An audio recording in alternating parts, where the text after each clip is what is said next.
If you ask any leading channel executive what keeps them up at night, then you may think that it is partner sales or even driving customer adoption. That's not true though. In fact, what most partners are worried about is actually the major damage that social distancing has done to their relationships and nurturing abilities. If you do not have a plane flight booked or even a dinner meeting with your partner, then how do you make sure that your relationship stays positive?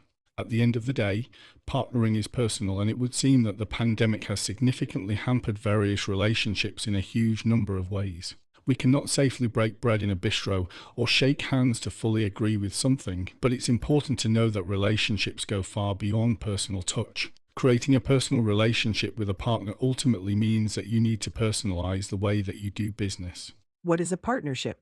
A strategic partnership tends to involve two companies that both have similar buyers. They work with one another to try and increase both sales and revenue. So as companies will generally try and engage in partner marketing with various other companies so that they can find others who complement their services. Between 2017 and 2019, the number of companies that formed partnerships that were data-related rose from 21% to 40%. On top of this, a growing share of competitors is also connecting with their data more, rising from 7% to 17%. What are the disadvantages of a partnership? Some of the disadvantages of having a partnership include the fact that it takes a lot of time and money to nurture the relationship. On top of this, you also need to regulate performance and track how everyone is doing.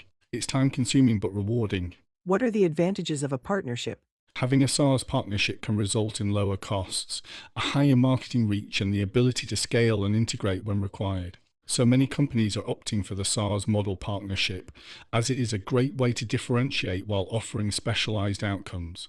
Is every partner the same? If you look at the differentiation when it comes to delivering outcomes, you will soon find that increased differentiation gives you the chance to deliver a specialized outcome.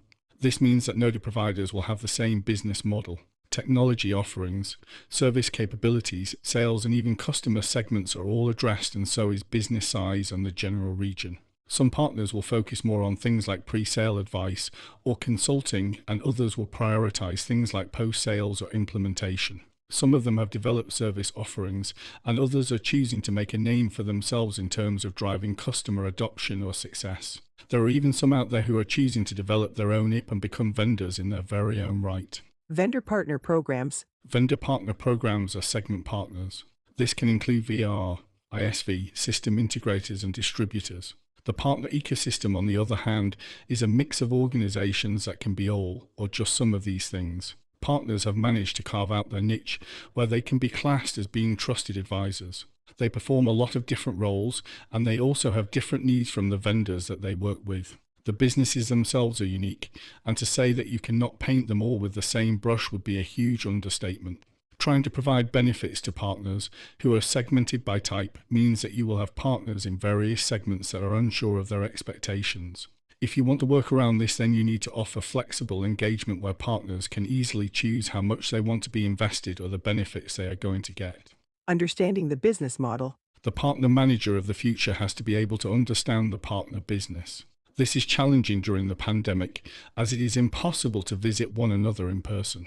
A PAM, or Partner Account Manager, is really a PDM, or Partner Development Manager. They are someone who needs to understand every partner's business model, and they also need to track changes that could be happening. If a partner is in the middle of essentially transitioning their model, then the PDM needs to take the holistic approach and look into the long-term and short-term business goals. At the end of the day, it's sad that not every single partner is going to make it through this pandemic, and your manager should essentially be asking questions about the business model and goals to ensure that you are happy with the partners you would much rather keep in the ecosystem. How is your revenue going to change when a partner changes from resale to a recurring model? How is the partner's business standing when it comes to vendors? Is this going to be influenced by the shift? Do you want to support enablement?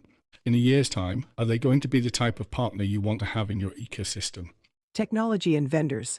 If you work in a digital industry, you will know that a lot of the talk revolves around developing partnerships between organizations. This is usually done between a technology vendor and someone who is able to provide a solution. The relationship, however, is actually between people. The PAM and PDM example mentioned above shows how strong a relationship can be. When you talk about things such as enablement, the partner will be enabled to market and then sell a solution.